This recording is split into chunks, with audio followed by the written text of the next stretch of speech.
How to add sounds to Discord Soundboard on mobile. Hi everybody, welcome back to our channel. In today's video, we are going to learn how we can add sounds to Discord Soundboard on mobile. So let's just dive right into the video and do it.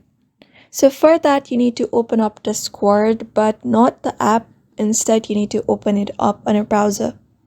After that, you can use this desktop site in order to log in into your Discord. Once you are logged in, you should be finding your server right here.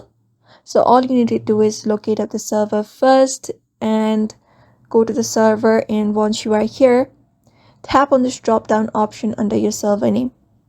After that, this menu opens up. From this menu, select this option that says server settings, and it will lead you to another page.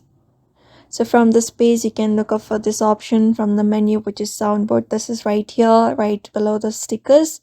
Just go and tap on it and your soundboard opens up. Now from this section, all you need to do is tap on this upload sound, tap on it, follow the on-screen prompts, just go ahead and locate the sound that you want to add, and once that is done, it will be added onto your soundboard on your mobile, from your mobile.